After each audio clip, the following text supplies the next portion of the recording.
Good morning, everybody, and happy Aloha Friday. Welcome to PSG of Mercer County and our virtual meeting, and also happy National Sloppy Joe Day. So I did a little research on this. The original Sloppy Joe sandwich in America was actually founded in South Orange, New Jersey. So Sloppy Joe, believe it or not, at least in this country, is a New Jersey invention. The mayor of Maplewood, New Jersey, he traveled to Havana in the mid-30s. He came home and commissioned a similar sandwich to what he was served by a local bartender in Havana. And the bartender's name was Sloppy Joe. And so that's how that came about. It's at the Town Hall Deli in South Orange, which actually is still there.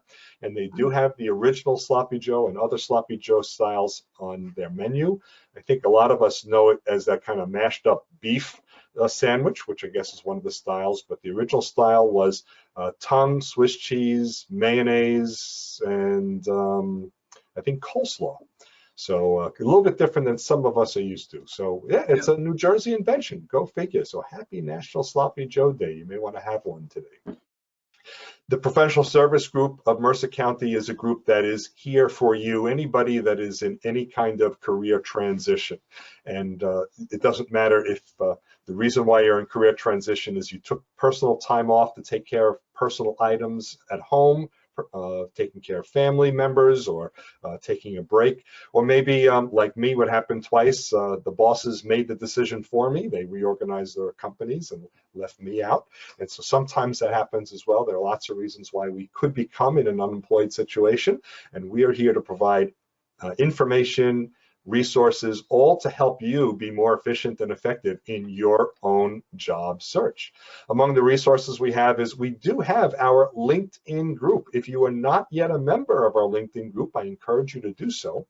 It's a little bit of a private group. You can easily find it.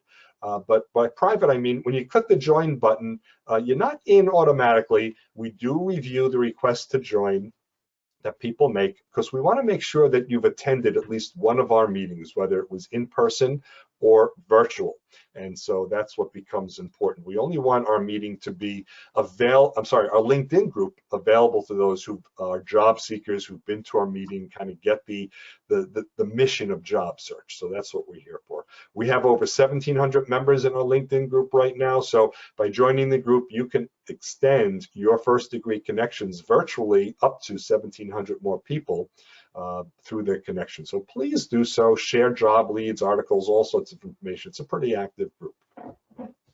We do, in addition, have our website. It is called psgofmercercounty.org, psgofmercercounty.org, and it is a fairly robust resource of over 120 web pages. So it's more than just a landing page or calendar of events.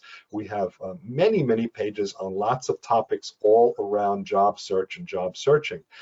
We have a menu at the top. One of the options is called Career Options. And when you click on that, it gives you access to all different sorts of pages. For instance, getting started in the job search process. So if you are new to job search, or maybe you're stuck a little bit, those pages may be helpful. If you're thinking of working as a consultant, you've worked full-time as an employee your whole career, but you want to switch to working as a consultant, or want to learn some things, might be a good place as well. Maybe you're going to start a business, buy a franchise, do more volunteerism. That's the type of thing that we talk about in the career options pages on our website. So I do encourage you to absolutely check out our website and look for those things. Our ground rules today are going to be just very similar, but a little bit different to what we traditionally run. So let me just let you know what that is. And again, I do encourage you to turn off your camera. So if you are watching with your camera on, the little green button at the bottom camera, turn that off.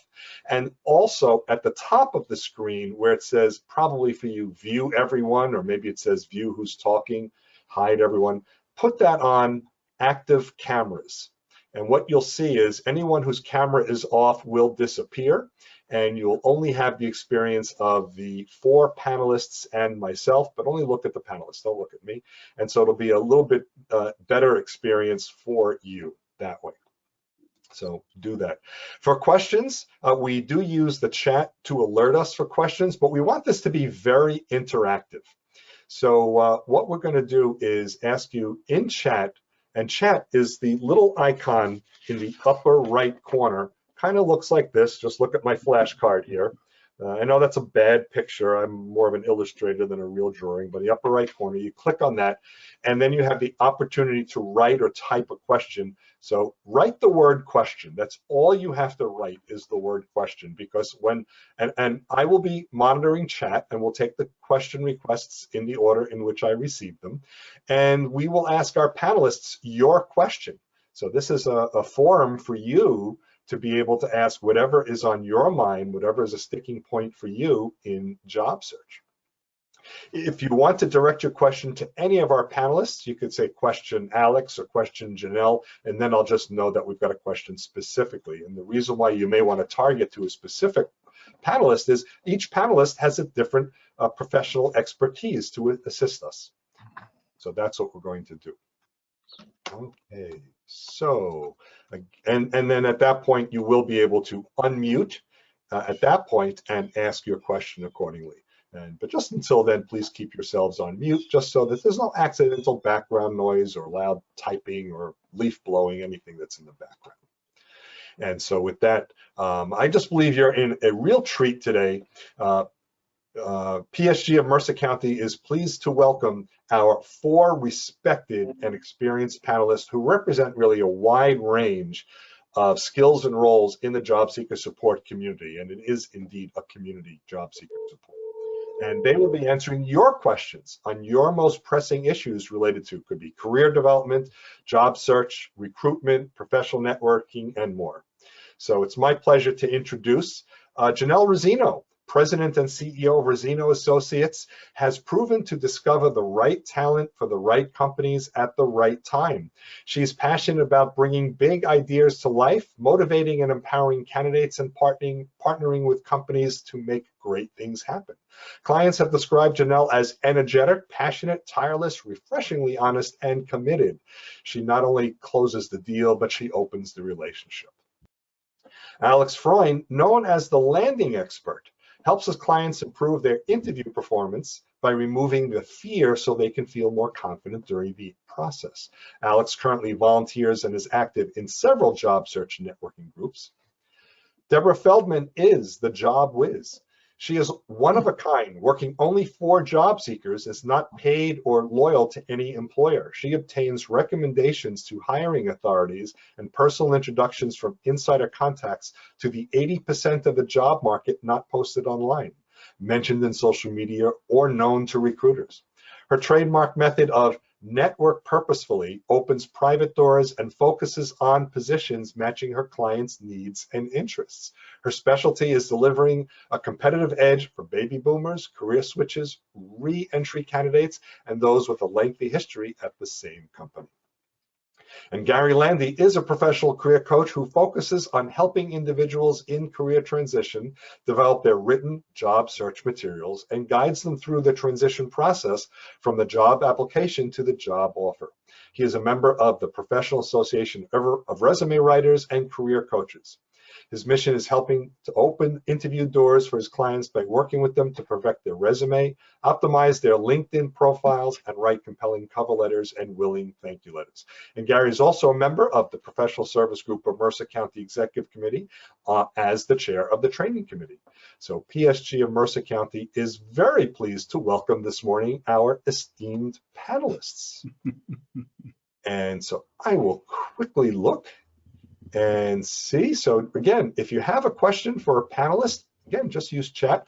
Excuse me, do put the word question there. This will be your opportunity to ask these experts, these coaches and recruiters and networking specialists, anything of interest on your mind. I'll kick this off maybe just to get it started, but folks, please use chat. This is your meeting today. I'm going to ask Alex, and Alex and I emailed each other on this a week or so ago. So Alex, I'm curious your observation.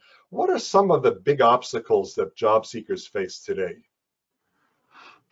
David, I thought that we are limited in time here. I can talk for 3 days about this.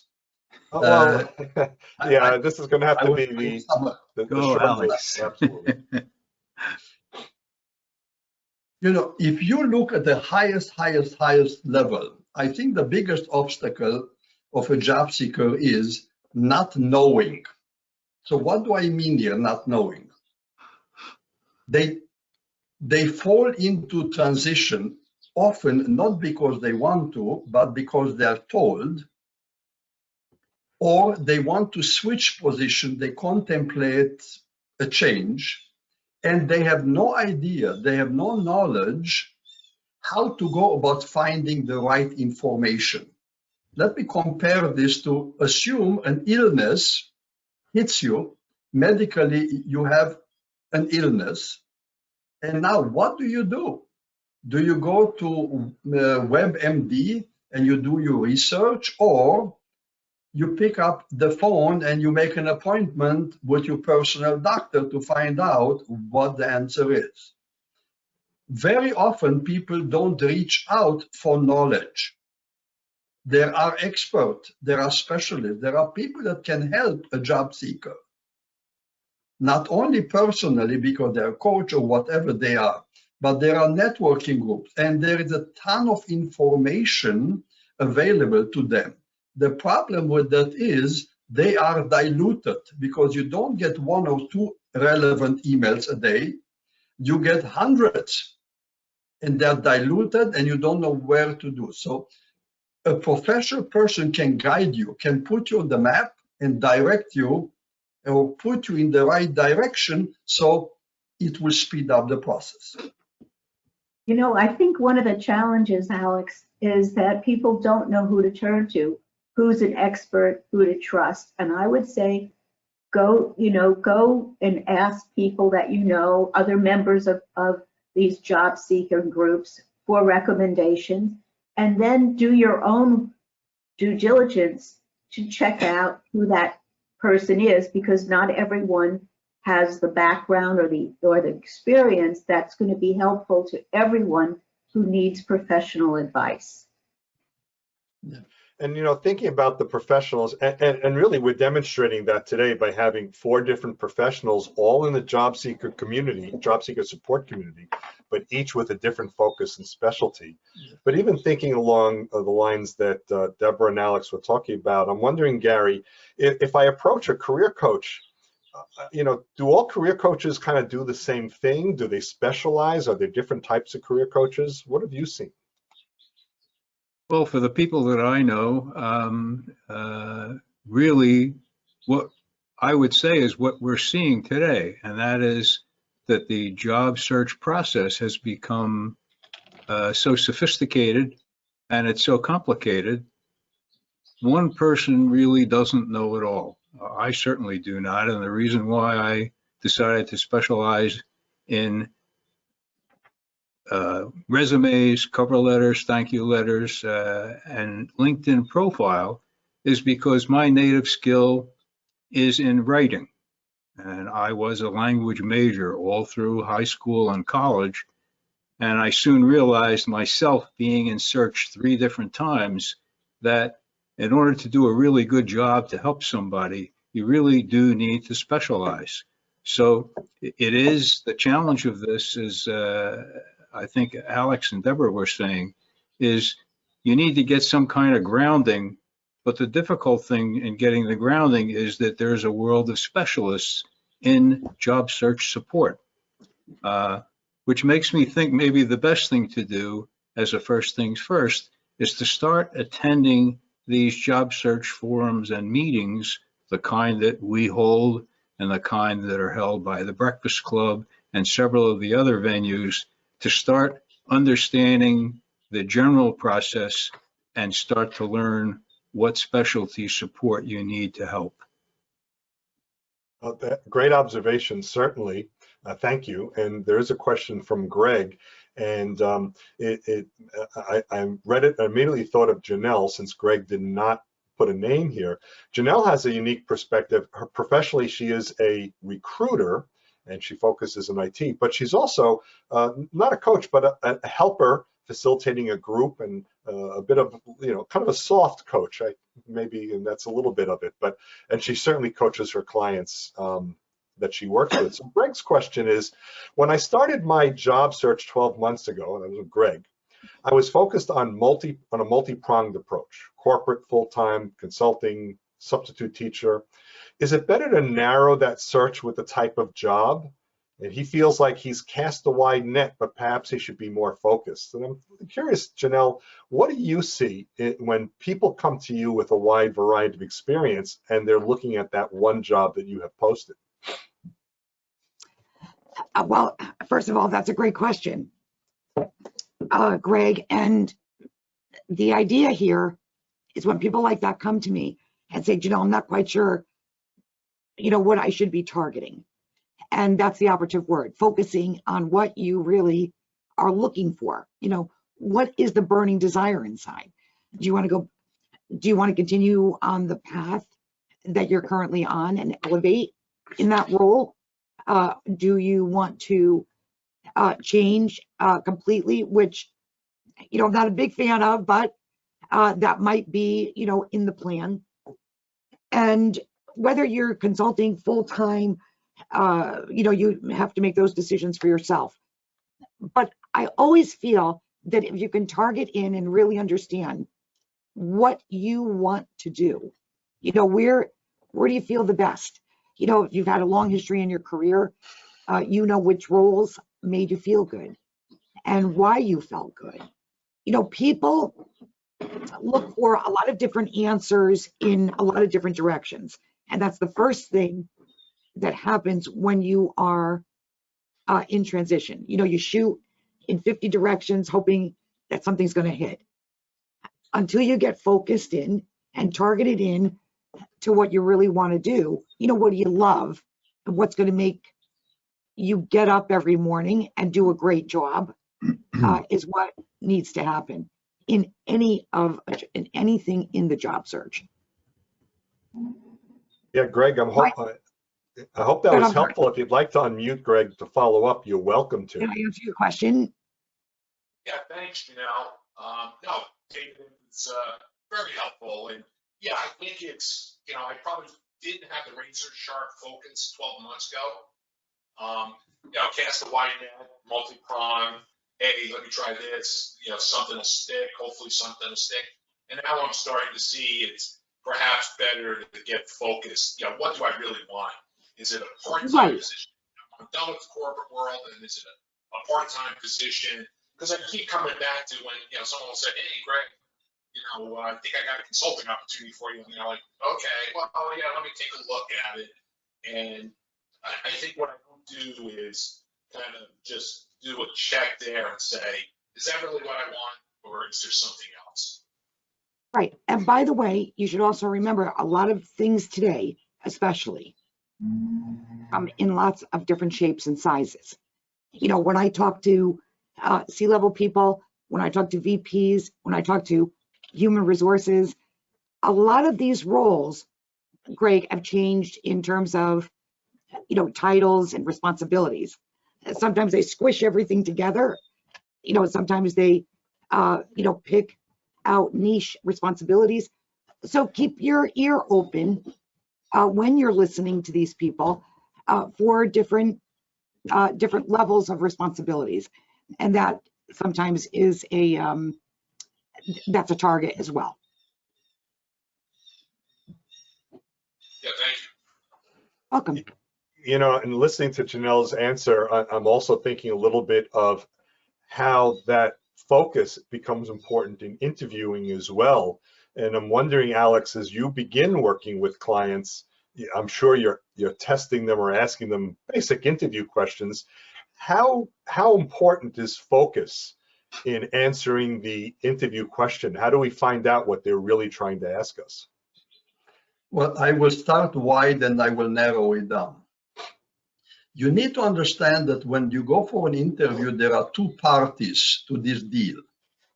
You as a candidate, you have to prove that you are going to be a benefit to the organization if they hire you, and that you are the solution to their problem.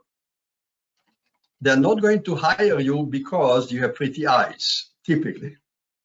They will hire you because they have a problem and you appear to be the right answer for their need. That is your job during the interview.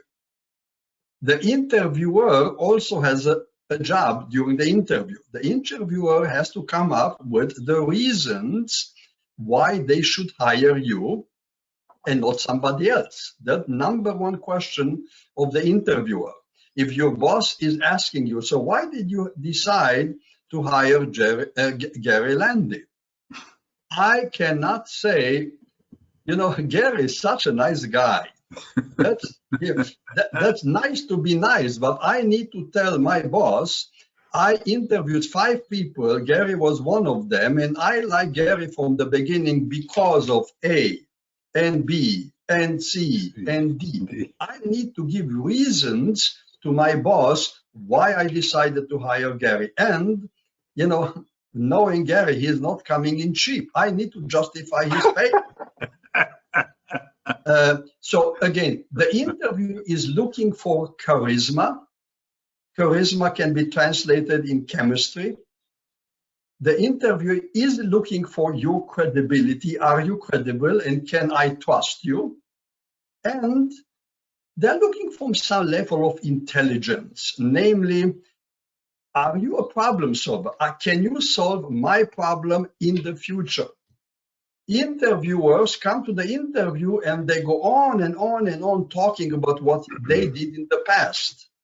Let me tell you, the interviewer is less interested in what you did in the past, more interested what you can do for them tomorrow. So you need to take your past and project it into tomorrow. Absolutely. Now, what is the employee looking for? The employee is looking for deriving meaning from their work. Every employee wants to feel that what you do is meaningful. It's helping somebody, the organization, the world, or anybody. You also want to feel responsible. You have a share. What you do, you're responsible and the outcome matters. And lastly, you want to understand the results of your work and what is that doing to the organization. So I kind of gave you a kind of high-level overview, but now narrow it down. I think your question was, what do you, please repeat something about where should you put your focus? I don't want to mislead. Please answer. Right, and that was it, because certainly when someone receives a question on an interview, and sometimes they can be foolishly hard questions like tell me about yourself, or sometimes it gets to be about a specific bullet point on a resume, but you want to focus on the answer that the hiring manager is looking for.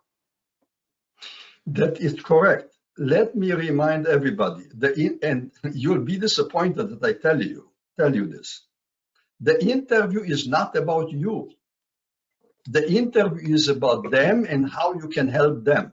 They don't care about you. If they don't hire you, the likelihood for you to meet the interviewer again in your lifetime are not very good.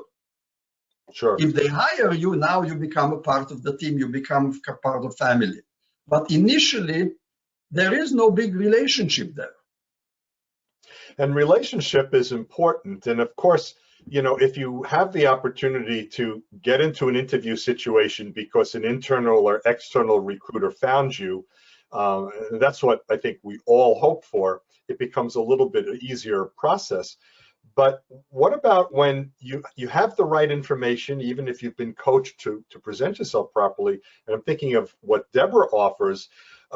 What happens when you don't know who to find to talk to? What are some ways that you can begin to find the right people in the company? What you want to do is, you know, you've got several resources. You can look at your own connections and say, who do I know that works at a company I admire? Then you could say, who are the competitors to companies I've worked with before that have similar problems, so I can show a new employer that I have the background and experience to address their needs as well. I never do that. I'll put it on the seat. I wouldn't necessarily look at only the largest companies, but look at more the middle companies and the smaller privately held, because it's actually a lot easier to get connected inside those companies. There's a much flatter organization, and decision making is more direct. Did that address your question, or is there something else? No, I think that did indeed address my question, and certainly, to get started in the process. And I know that's something as a service that you offer, is to help find those types of people as well. And a lot of times before we visit coaches or recruiters, we attempt to do these on our own, which is why we have a session like this. So make sure people begin to get introduced that way. I would add, importantly, that before you start choosing target companies or identifying target contacts, as Alex has said, and so did Janelle, it's so important to have a focus. It's okay to have more than one focus. If you're open to both a position, in the IT department specializing in financial systems, or you're okay going to a financial service organization where your responsibilities are IT related, that's fine. But when you're speaking to people at either the IT company or the finance services company, do not let on that you're also a specialist in something different. You want to make sure that you have a label and attached to your memory that says you are the go-to person and a first choice for a specific set of problem solving. And that you then have to also, in addition to focus, differentiate yourself from other people with very similar qualification as your own, who are competing for the same job that you are. So what makes you stand out? What makes you better? What makes you more reliable? So many different ways that you can segment the job market, and it's important to focus where you're going to appear to be the best possible solution that an employer is going to find, that they're going to have confidence that if they offer you the job and you accept it, you're going to get the work done for them. Yeah, this conversation that we're having leads me to talk for a minute about the enigma of the market. To me, the enigma of the market is you keep reading that there are 10 or 11 million jobs open, and you keep hearing that people are now able to move from their position, from being hired to another position in a company to get a better job. And those things are true. What you don't hear that much about is how competitive the market is still and anyway. It's very, very competitive. The easy way to see that is the people that I work with show me the job descriptions of positions that they want to apply for, and my helping them to customize their resume to be more targeted for that job. The job descriptions have become longer and deeper and more complex in what the employer is looking for. And when I think about a person who's job seeking today, it's very, very important sooner than later for them to find out where their biggest bat is, where are they strongest, what aspects of the work that they do, what industry is it focused in. And the sooner you do all that, the sooner I think you define yourself as what you are looking for. And this will help you to create a more effective and more efficient job search. Great. Hey, Janelle, I was going to ask you about those complex job descriptions that Gary was beginning to allude to. If you have another comment, that's fine. I do. I definitely will address the job descriptions, but I've got to address what Alex comes up with about how they don't want to know who you are. Well, I'm going to give you the counter to that, because every single client in my office today wants to know who's showing up. They want to know the personality. They want to know who that person is. If I have a candidate who sits there and talks about nothing but the job and about their background, I have a problem. And so does the employee or potential employee. One of the things that high-level searches always ask for is, tell me about the person, Janelle, before I meet with them. And when the person sits in the seat, that person better be the person I described. So when you get into the conversation at the higher level, you know, and I know, and everybody on this network group knows, it's about the personality. It's not about so much about the technical aspects, because that's what they come to me for. If Janelle's presenting a candidate, then that person must do the job. But what about the fit? What about the personality? What about to be able to blend into the organization? Because if I have a prima donna who's walking in the door, that person isn't getting the job. I don't care what the qualifications are. So Alex, I'm not quite sure about that answer, about what you're going to do for me today. Well, my attitude is, where do you need the help? You know, what about that question? Where do you need the help? How can I help you? Not today or in the future. How can I help you today? And that's what I'm here for. And as far as the descriptions go, you know, descriptions today can be, you know, vanilla. They can be so vanilla you don't know what they're looking for, or they're so intricate that it's going to take 10 people to do the job. On the off opportunity that you get a job description that's written fairly well, and you can ascertain and pull out the proper information, you know, from a description, you know, everybody's ahead of the game. As I said earlier, is it the case that you, or maybe other good recruiters, when they read the job description the first time, they help their client craft it a little bit differently, a little bit focused?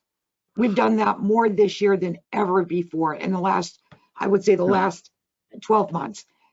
Companies are confused. They're not sure what they're looking for.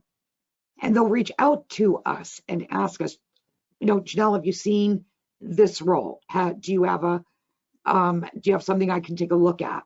Because they're very, today it's confusing. What exactly am I looking for? They'll start a search and then pull back and say, we really have to rethink what we're looking for, because they're not seeing what they want, or the qualifications are too heavy, or whatever. But, you know, I think today, everyone, that's why I say you need to listen to people, or people that have roles, so that you can ask, so that you can determine, gee, that's a different title, or that's something that I never thought of, because things come in lots of shapes and sizes. Janelle, I don't think we disagree. We just look at the same object from a little different angle. When you say, they ask you, what can you do for me today? I hired many people for 38 years. And I can tell you, every time I hire someone, I look at it as an investment, a pure investment. If I hire you, I need to invest in you, in your salary and your development. And also, there is a saying that I said at least 1,000,000 times in my career. Here it's how it sounds. Nobody impresses me for the first 60 days on the job. I want to see who you are, you know, after 60 days and after 8 months and after a year and a half and all this, because I invest in you today because I want to see you already tomorrow and after in a month. And are you at the level that you can become a director? Will you be able in 3 years can I promote you as a vice president? I make an investment for you to grow. This is my focus. This is my orientation. Yeah. Alex, 90 days down the road, the person is either gone or is going to stay. And in order for that person to be there in a 60, 90 day, that's my job to make sure that the personality is the right fit for the company. So the company isn't looking at that person, Yeah. 90 days from now, making another assessment because the person that walked in the door that day was the right one. That's the way I look at this. That's the way company. Alex, how long ago were you in HR? In HR? Yes. No, never. All right. Well, I how was long never. ago were you in a corporation? 15 years ago was my last job. All right. Well, 15, 16 years ago, a lot of things have changed. Oh, yes. A lot of hiring attitudes have changed. Yeah. And not for nothing, but I'm in it every minute of every day. So if I'm telling you that, if I'm saying that this is what the companies and the hiring people are looking for, I mean, that's a fact because I hear it every day. And I believe that more than anything, especially at the upper levels, it's all about the fit. It's the personality. Oh, yes. Janelle, my takeaway from what you're saying is very important, and that is the higher level that you go, the more important the reputation, and to use the other word, the brand, the fit, what the person, it's not just what the person is doing, it's how they're doing it, how they're providing the leadership in the organization to make sure that they are going to be effective. And I'm sure, since I went through it myself, through interviewing, that the thing that they were very, very interested in is how this person is going to work down and through the organization, persuading people to make effective changes, how they're going to go about it, what is their level of emotional intelligence, and things like this. So especially for higher level hires, I certainly agree with you. And the people who are listening on this call should realize if they're very ambitious and they want to get ahead, even though there may not be vice presidents, they're managers and directors, this is the kind of skill base they should hone.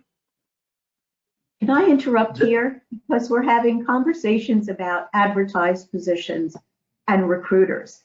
And the space that I work in exclusively are jobs that aren't advertised, jobs that are created in response to the right person showing up at the right time. And I would urge everyone listening to this to put their 80% of their job search time on connecting with people who can either hire them or introduce them to someone who has decision-making authority. Amen. And not to think in terms of, my picture is a spoke of a wheel. Usually people think of themselves as the hub of the wheel, and then they go out and say, who do I know on the rim that can hire me and help me, or is that a company I want? And I find you're much more successful rather than saying, I'm the hub and who are the spokes that can take me to my next job. Mm-hmm. Say, let me get my presentation as strong as possible, showing why I'm better than other people, how I distinguish myself by proof that I'm an expert and I'm not going to be a low risk. And then say, who needs to know me? Where are the jobs? Who owns the problem that is something that I enjoy doing and that I'm good at? And once you've identified where you need to be, who are the people that need to know you, then say, how am I going to let these people know I exist? First step is to say, am I connected to them in any way through someone else? And not just look at LinkedIn and rely on technology, but try to think about even your social circle. Maybe they belong to the same clubs. Maybe they're active in the same sports. Maybe they live in the same school district. It can, there was a study in the 70s that showed the strength of loose ties. And clearly there's an explanation for that. If you and I are friends, and I know that, looking at you, the five of us interact fairly regularly on LinkedIn. But the thing is, we know the same people. Therefore, if I said to one of you, hey, could you make an introduction to me? You're going to say, well, you know them as well as I know them. So what you need to do is kind of think outside the people you know well and ask them whether indeed they know someone who may be connected with a company you're interested in or with a person. And that goes along with what LinkedIn has published in the past, that your second degree connections are stronger than your first degree connections. So certainly in terms of connecting with a new career opportunity. And as wonderful as the role of recruiters are, to me, I always tell my senior level clients, it's better if you first connect with someone with an affiliation to the company.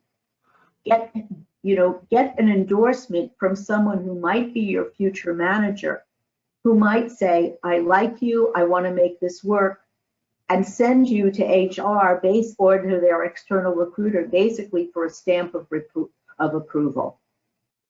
And we have some questions coming in, and one is along that. We'll come to that in a moment, Deborah. There's one from Pettis, and I'm thinking maybe Gary. Pettis' question is, if we find the hiring manager on LinkedIn, do we follow them? Do we just look at their profile? Doesn't LinkedIn notify them that you've done either? Is that a good thing not to do when you're in a job search? This is just you recognize that somebody has popped up looking at your profile or tried to contact you. Which Dave? Pettis, what was the situation with your question? You can set your LinkedIn settings to be anonymous, to not show who you're looking at or what you're doing, and you can toggle back and forth on that, so that if there's one particular person you want to learn more about but don't want them to know you're curious, you can just toggle to anonymous for that particular purpose. As far as what to do in terms of you find that hiring manager, it's like anyone who plays bridge knows that you don't just go start playing right away. You pause, you plan, and then you play. And the same thing goes with your job search. It's like, just because you got the hiring manager's name doesn't mean you're going to go and put, the hook around their neck or lasso them with a noose. You have to plan, what do you want out of this encounter, and be very purposeful in your approach. And my experience is that you can approach them with a message, make sure it's very well crafted, it's concise, and it's compelling, that gives them a reason to want to know more about you. You can also start following them to see what they post. Certainly follow the company as well. Follow some of their connections, because there may be a mention. Look for them elsewhere in social media. The point is, you want to do your research. Just a name isn't enough. And I see that Alex is smiling and Janelle is thinking, so I'd love to know and Gary already has weighed in on this, so I'd love to know what their thoughts are. I can share a little bit. I know very well an individual that wasn't looking for a job. The individual wasn't working for several years, but again, volunteering in the local community and so forth. So the individual was approached by someone who saw this individual actually performing, and the individual said, oh, might you be interested in a position? The individual said, yeah, I can look at it, certainly. It happens to be that this individual was a very high level executive, a CEO in another organization, and put in a good word in this place where the opening was. 2 days later, there was a first interview via video. 3 days later, an in-person interview. 2 days later, an interview about negotiating salary. The individual started working on Monday. I speak with this individual occasionally, or more than occasionally, and I can tell you the individual is absolutely beaming of happiness. Was introduced to everybody in the organization, was sent to courses, was welcomed, and the individual already sees the future and tomorrow. That's a good fit. Well, you know, they always say people hire people. Organizations don't make hiring decisions. Yeah, just, and if we can, just to get back to Pettis's question, was there a follow-up, or did you get the answer you needed, Pettis, or do you want to just delve in a little deeper? Well, my concern is whether really it's a good idea about getting information regarding the hiring manager. My intention was to look to see what their interests were, to get a little bit more information, but I don't want to do something that is then going to trigger a negative because I was looking at the hiring manager. You know, Janelle, you speak to lots of hiring managers. Oh, you're muted, Janelle. You speak to lots of hiring managers. I'm wondering what you hear from them if their candidates are following them. Right. All right. So you don't want to follow anybody. What you want to do is take a look at their backgrounds, you know, and see, because if you're interviewing with people, you know, the research to the part of the research is looking at the people who you're going to interview with. If you have no interest in them, why should they have interest in you? So today, again, in this day we're in this marketplace, people are more open to you taking a look at their backgrounds and their profiles than perhaps they would have been in the past.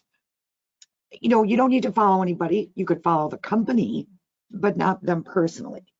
Why wouldn't you follow them personally? Well, because if you are interviewing and haven't interviewed with them yet, then I feel you don't know them well enough to follow an individual. What you're doing, what you're looking at is their activity, their thoughts, the leadership, what they're posting, what they're commenting on. You're absolutely right. But we get enough of that information on the profile because everybody puts their activity up for the most part. You know, what they're doing, what they're involved with, why they're involved with it. They post, most people will post activity almost once a week. So if Petty wants to look at somebody, definitely look at them. If you want to connect with them because you're interviewing with them, go ahead. But, you know, after you've interviewed, then you could follow them. That's my opinion. Well, do you know there, I wonder, David, if you wanted to expand on the difference between sending a connection request on LinkedIn and following someone on LinkedIn. And you know, I was just putting words into Petty's question, so it could be more, because he referenced LinkedIn, and it's up to him to unmute again. Right. More of the connection request. But you know, your earlier comment was also a very easy answer, which is you can change the settings in LinkedIn. And in LinkedIn, you go up to where your picture is and you click there, and there are settings where you can make yourself a bit anonymous. Yes. And so if you are clicking on profiles, then that won't come up if you're concerned that that may weird them out. And then just remember, when you're done searching, change your profile back to the way it was, because one thing LinkedIn does is when you begin to make yourself anonymous from searching, it does also make you anonymous from searches. You can't be found. So, you know, turn it off, look around, and turn it on if you're concerned about that. David, I'm coming totally from the other side. I feel honored when somebody looks me up. They have a choice not looking me up. I see somebody is looking me up, and 2 days later, I see an email. Hi, Alex, I saw you on LinkedIn. I see what you do. You're an expert in interviewing. Alex, I had 6 interviews, no job offers. Alex, do you think you can help me? I already know a lot about that individual. When I respond, I sound very knowledgeable. I'm honored if somebody looks me up. Yeah, you know, I'm in that camp too. When someone contacts me, if they know a little bit about me, of course, certainly.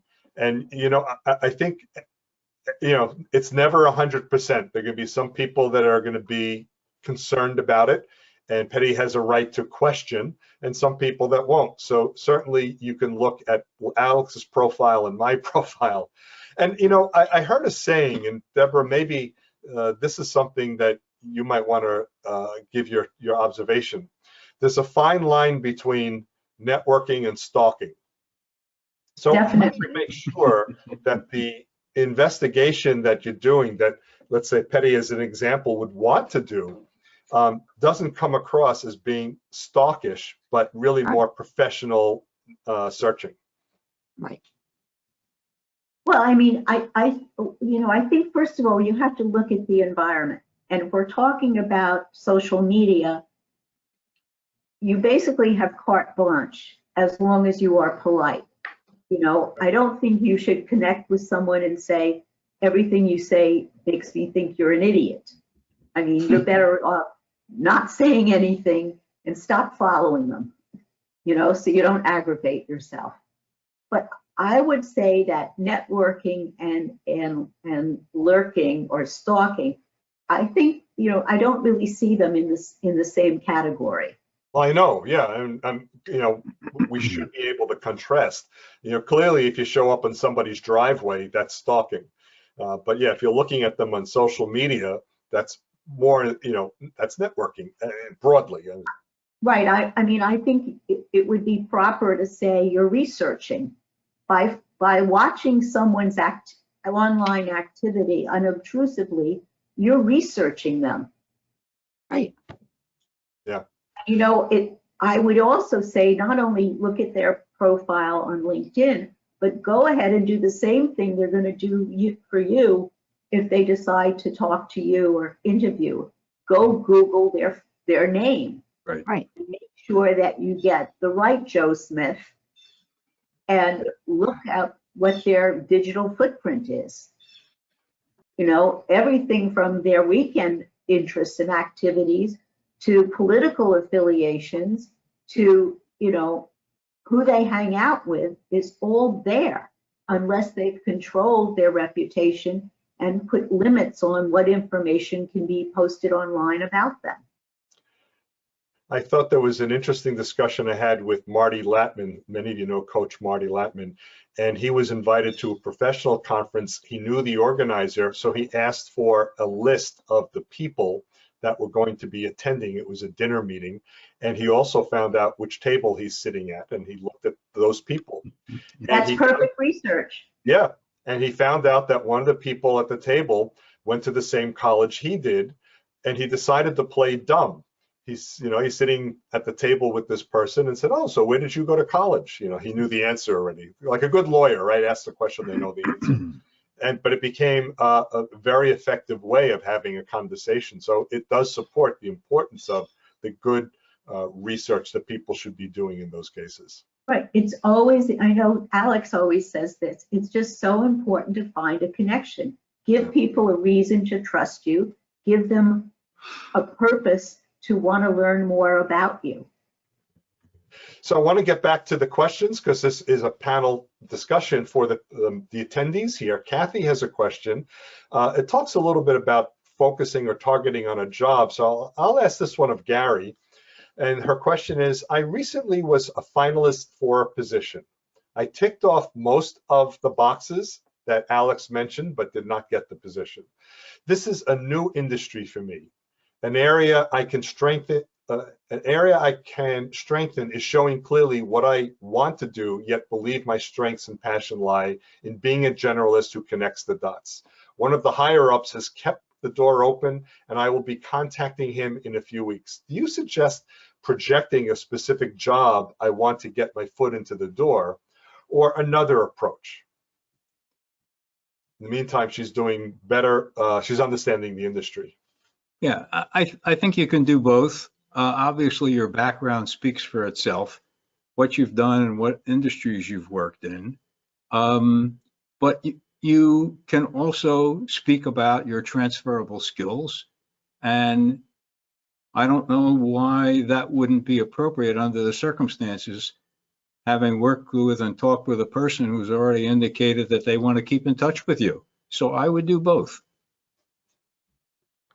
Kathy, do you want to ask a follow-up, or did you get the answer you need? Yeah, I think that's helpful. I think that, one of my challenges is maybe also internally, I always feel like I need to be an X. And I've never figured out my whole life what that X is. So what I realize is I need to think about how to really, I don't know, show what I can. Well, I've already shown what I could do. That's really clear. But sometimes I got the impression that there may have been somebody higher up who wanted to know, what was my career path. And that's always been a struggle for me to say what that career path is. But it sounds like what I'm listening to everybody, I need to really focus on what excites me, what I do well, and put that into words.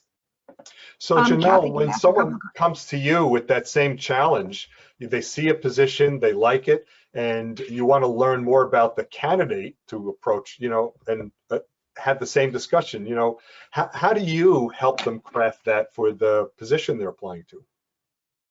Well, I was just going to say to Kathy, how many times did you interview with the company?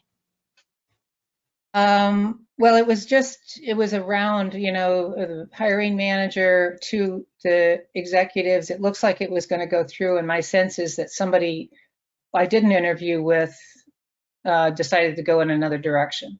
So, You had because one I got a interview lot of, with 3 people. yeah, one interview per person. Yeah, So you had 3 interviews. right.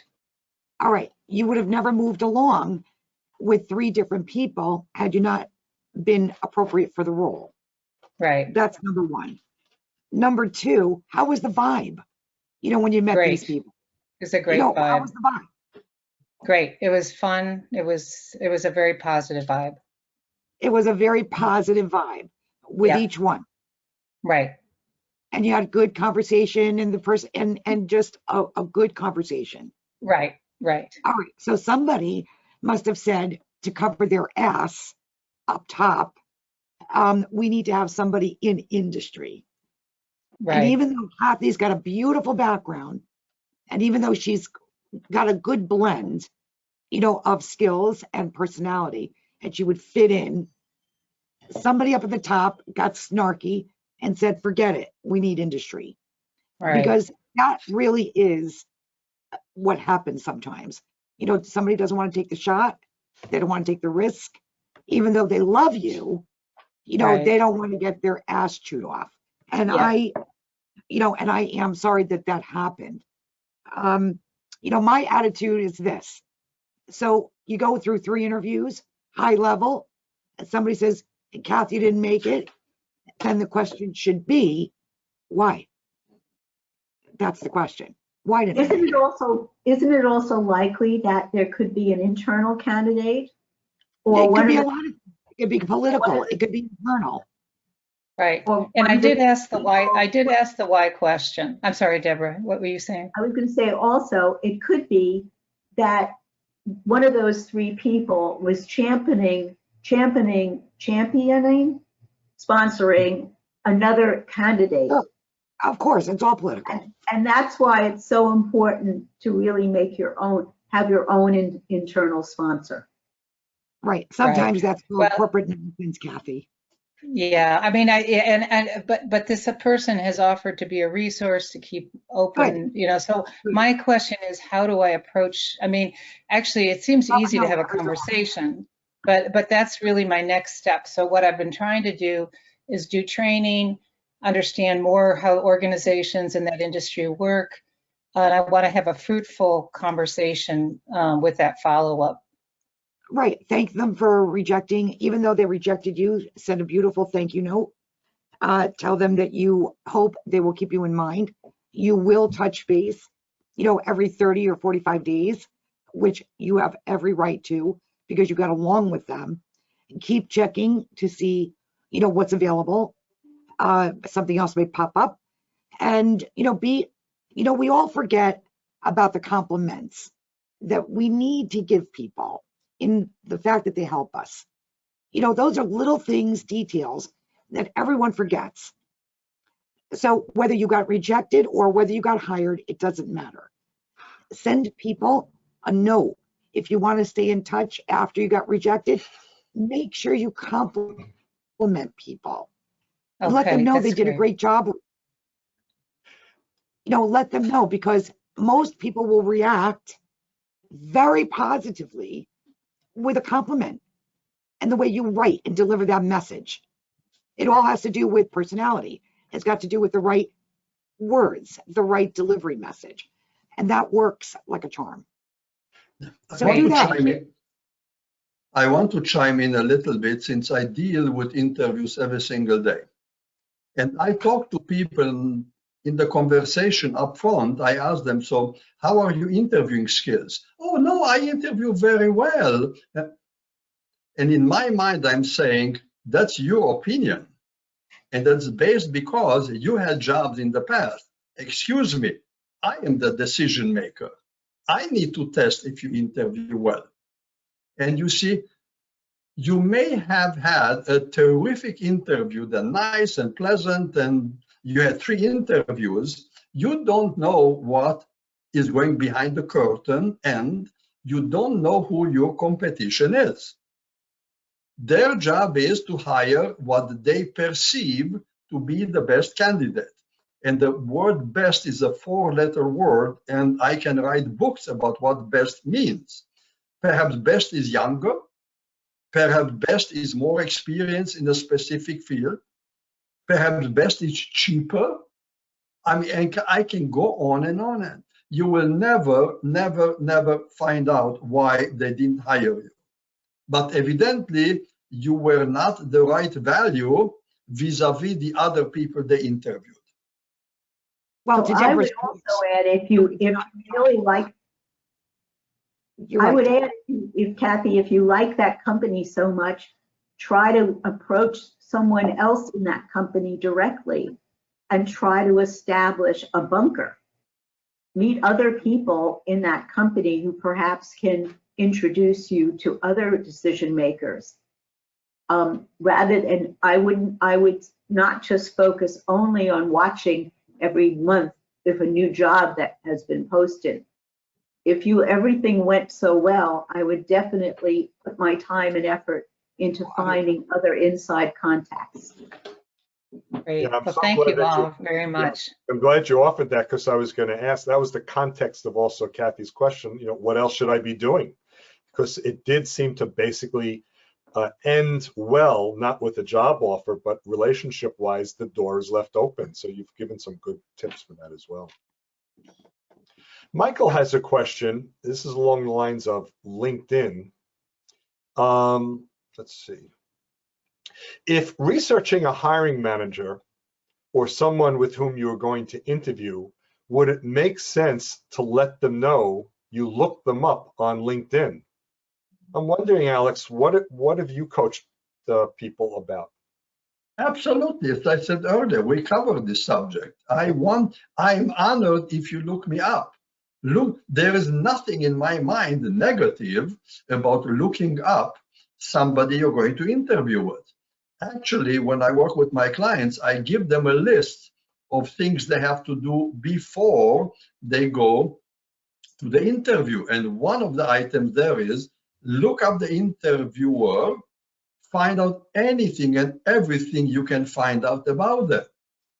One of the things that I do very often when I have a prospective client calling me, next thing I look up their age. Why?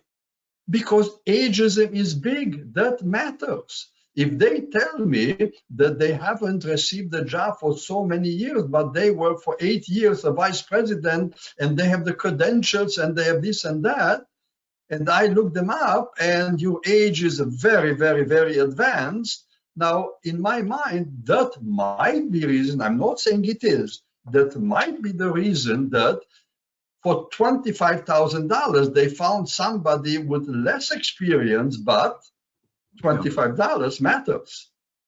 I want to know everything about the person, about my client that I possibly can. I'm not asking them questions. I can find the answers on LinkedIn. Well, the other thing, if it comes up in conversation that, someone on the other side of the desk says to a candidate, well, how would you know that about me? You could show you have good investigative skills. You prepare, And if their reaction is negative, I would say run the other direction, because you're going to run into that paranoia in the course of your engagement with that company. Right. Oh, If well, I don't want to tell you where I live and my phone number, I would not have it listed on my website and on my LinkedIn profile. I hide it. If I don't want you to know that I exist, I'm not on any social media. So if I'm there, sadly, That, that's Alex, is the biggest problem for most candidates, is that the right hiring decision makers don't know they can exist and can solve their problems for them. and that's the biggest misperception, what you're describing, Alex. I know I've talked to many people over the years, and not as a coach, but just as a facilitator of groups. And they'll say, I don't want to put my information on LinkedIn. I don't want a website. I don't want to be on social media because I don't want to get hacked. But the information that they're afraid of giving up is not what they're promoting. The information that they're afraid of giving up is being found because it's out there without their control. And, you know, we always had that, folks. We always had an ability to find each other. We used to call it the yellow pages or the white pages. And we put our name and our address and our phone number. So if you're afraid of stalking, you wanted an unlisted number as well. And most of us didn't do that. So don't be afraid of promoting on social media. But I'm kind of thinking, and maybe this is for Gary, who helps people promote themselves via their website and their LinkedIn profile and resume. If someone has a variety of professional experiences, maybe they've had different roles in an industry, or maybe they've been in different industries, and they want to focus on only one moving forward, what are some good practices that they should be doing in promoting themselves? Well, if it's a chronological resume that they have, and they probably do, and the LinkedIn profile is chronological, it obviously shows their work history. And if the work history is, as mine was, including several different industries, although I was a supply chain management executive, I did it in different industries. And if I want to focus on one, the way I think you have to do that first is what you say in your headline on your LinkedIn profile, okay? It has to read more specifically toward the industries and maybe choices of positions that you would like to have. And then as well, in the about section, that's what you have to focus on saying. And there you have a couple of thousand character spaces to explain who you are, what you want to do, what you're really interested in. And that is a way through LinkedIn, certainly, to market yourself. And the last part of that is if you've changed industries and you're applying for a position which is one of, the important thing to do is in your cover letter to state clearly why you're interested in this particular position, this particular company, which is in only one of the industries that you've worked in. So you're really writing a story where you're explaining yourself, you're explaining your interest, and you're explaining your goals. And if you do this articulately, this is a way to get in the door. Gary hits it on the head. Okay, go ahead. Yeah, he does. He hits it on the head because in the resume, what I see, and I see, quite a bit of them every day, is that if you're targeting a certain position, Gary, what we see is, where in the section where it says core competencies. Yeah. Let's say you're in risk or corporate audit, or you're in finance or an SEC guru. Yeah. Let's say that. The first word in the core competencies has nothing to do with the summary or with the role. So I bring that to everyone's attention and say, well, gee, Jim, if you're an SEC and this is a corporate reporting role, why isn't the first competency an SEC reporting? It's like a box of ingredients, right? So show them where the prowess is for the role. So Gary, you are 100% correct. The summary should be peppered with some of the familiar words.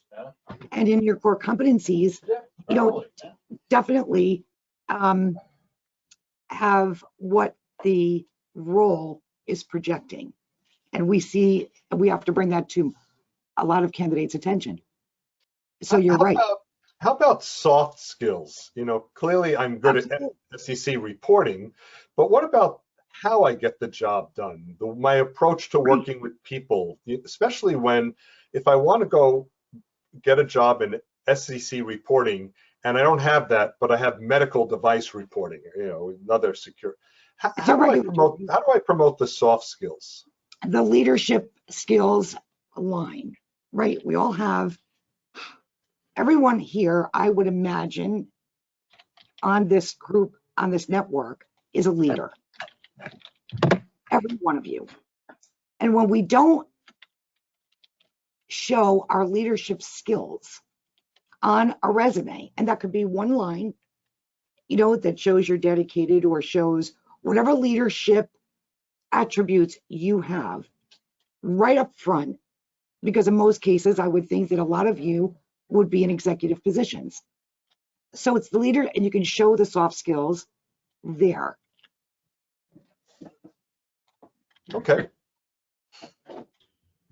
So folks, before we wrap up, there's a question from Michael. Very good. Gray, no, I think you mean Gary.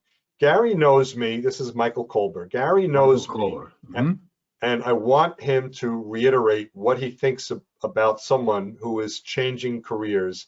How much about your past do you want to put in to the about section about your past, or do you want to just talk about what you want to do? I think you have to connect the dots there. I think you have to do both. The first thing you have to do is talk about yourself and what your past is, what you've learned, what you've gotten out of it. And I think then you have to write the segue. You have to write the bridge to why you have another interest and how you developed another interest, so that there's some continuity that you show in your thinking that allows somebody else to be convinced that this makes sense, that you're not just switching from one boat to another boat, so to speak. And that's very challenging. This is something that I help a lot of people with, something that I've helped Michael with. And this is more difficult to do than just kind of staying within the same niche that you're in. I learned how to do this by the fact that I myself changed industries, and I was doing this as I was getting older, and I was working in companies and in industries that were downsizing and restructuring like mad, and I was looking for those companies that were stable or growing, and very often they were very different, totally different industries altogether. And I managed to succeed in doing that. So I learned how to do this by doing it. And my sharing and coaching is to help people do this that have sincere interest and ability with transferable skills that they can do this. Was that helpful, Michael? Right. Oh, let's assume so. So, I just glanced at the clock and, oh, good. Michael said yes. Yeah, I did, yeah. Had to find the mic button real fast. Appreciate that we're all mute. And,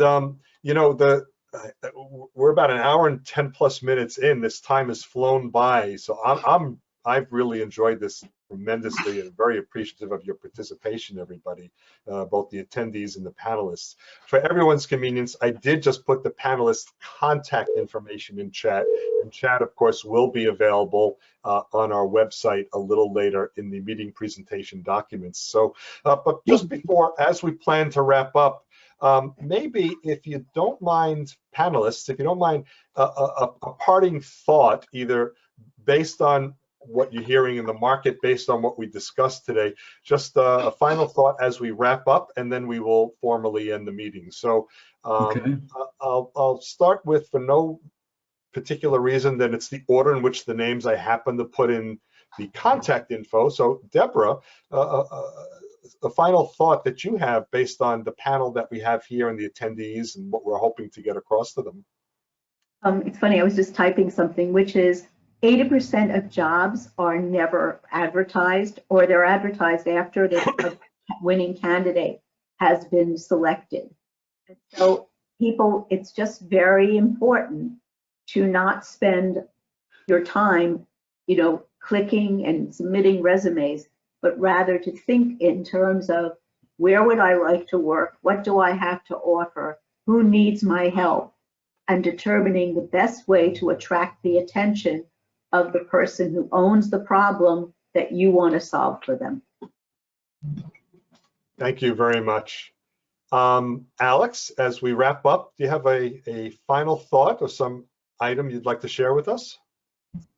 Yes, there is a notion that interview is equating in people's mind, like you go in and you are being tested vis-a-vis the other candidates, which is a fact. And I say I don't like the word interview because the word interview doesn't reflect what I really think it is.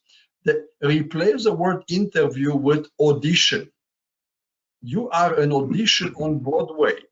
Your interview is a performance. You and I went to college and we answered test questions.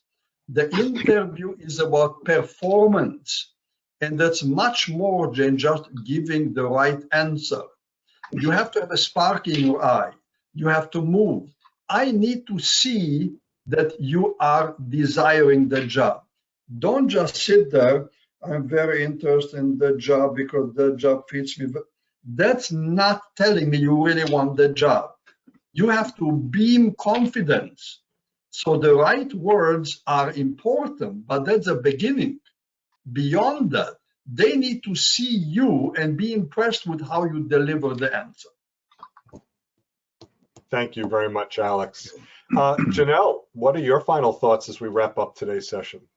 You know, Dave, I couldn't agree with these panelists enough today about what and how we should be when we go into an interview, and adding a few additional points. But the interview is about you. That's first and foremost. It's about you, your value, your confidence, your self-esteem. I don't want you to talk about what you think they want to hear. I want you to talk about what you want to say. And because we think we're going to give answers, because we think they want to hear this, that's not good. Be yourself, know your value. More importantly, have confidence, have good self-esteem, and enjoy the interview. Find out how you can help them today. Terrific. Thank you so much. And Gary, a parting thought as we wrap up today's session? Well, I like to play off of that theme all of you have been talking about, and that is, in the interview, the good interview is the one that you get to the point where you start having a discussion with the person you're talking with, and it's just a conversation. You've gotten beyond their asking you about A, B, C, D, and E bullet point of accomplishment. And it really, in most cases, has to get there so that you find out person to person what that person is looking for in you. And if you do that well, the nice thing about it is you're also developing stronger chemistry. You're developing relationship because you're having a conversation. You're not getting interviewed. And so the sooner that you get there, the more likely it is to me that you have the ability to move on to the next step. Gary, I have a quick question from you. Are you still looking for a job or you already landed? Well, if I may, one more comment. Something I've been meaning to say for a long time. Everybody remembers the year 2009. It was a terrible recession that the country was going through. There were months and months where I was out and looking for opportunities, and there just wasn't any. And I would like to share it with all of you panel, plus all of you who are on the call, that my personal career coach was Alex Freund. And I got to tell you, it made a huge difference for me because I was very successful in getting a lot of interviews, and even several interviews resulted in as many as 3 different offers. And I did that at age 70. And I got a position in my field in supply chain management as a purchasing manager. So my advice to any and all of you is, if you really want to be successful in your job search, Alex is the man. He's the one. He is the landing expert. Wow. I think what becomes important, the important point here, and for me, Alex, and all of you have been such good friends, but I think what really becomes important, because you could see from having a panel of people that we have today, there are different specialties, there are different expertise, areas of focus. And so find a career coach if you're interested in the area that you may need help right now. And you may say, is it worth the investment? Gary gave an example of how it could be. And if you do land more quickly, you could say it was worth the investment. So you may want to reach out to any of the folks here today for any sort of assistance. I'm sure you can have a phone call to get that sense. I put everyone's contact information here in the chat, and feel free to reach out to any of these coaches or any other coach that you've been given a good reference to. But personally, I am so grateful that you have all participated, the 4 of you, on this panel. And, you know, it's very easy to say, well, thank you, I enjoyed it. And I'm sure all of you would say as much. But you do give your time for a cause, helping people in a career transition. It's something that I'm also passionate about. So thank you for continuing to be a friend also of PSG of Mercer County and participating with us this morning. And for everyone who was able to participate, I hope you got a little bit something extra out of it as well, for all the attendees who were able to ask some questions online. And now, as we wrap up, just want to let you know what's going on for us here at PSG for the next couple of weeks. We will be meeting again virtually next Friday, March 25th. Eileen Sinnett will be back virtually. Introduce yourself, creative introductions for networking and beyond. So she will be talking about that. She is a communications specialist and a communications trainer. And then April 1st, no fooling, we've got Lynn Williams, our guardian angel. Lynn Williams will be back. So what's your shtick? Branding yourself. Lynn has a tremendous amount of insight in that topic. And so that's what we will be discussing here on April 1st. And just looking at the calendar, March 25th, April 1st, today is March 18th. This is now, believe it or not, the start of our 3rd year being virtual. We started March 20th, 2020. Wow. And so now we're starting our 3rd year. So something we thought would be a few weeks, a few months, but it's been very successful, and I hope everyone has gotten something out of it, and very appreciative of all the people that have participated as presenters. Also, tomorrow morning, the Career Support Group, careersupportgroup.org, will be meeting Saturday morning at 8:30 in the morning. Marty Latman will be presenting Ageism Exists. So came up a little bit earlier in our program today. So if you want to find ways to combat ageism, ageism exists. New Jersey Job Seekers, the oldest continuously running job seeker support group, they do meet also on Tuesday evenings at 7:30. It's actually the 2nd and 4th Tuesday of the month. So do check the PSG of Mercer County website. I'm sorry, LinkedIn group. Check the LinkedIn group. I did post the meeting link there. And our cousin organizations, PSG of Central New Jersey, which is psgcnj.biz, meets Mondays at 10:30 in the morning. And PSG of Morris County, psgmc.org, meets Wednesdays at 9:30. So that's what's going on in the neighborhood over the coming weeks. So once again, thank you to our esteemed panelists. Thank you, thank you to our members that participated today, and we hope that we will all see you very soon, if not in person, virtually. And until then, I will simply say, bye, everybody. All right. Bye. Bye-bye. Bye. So long, all.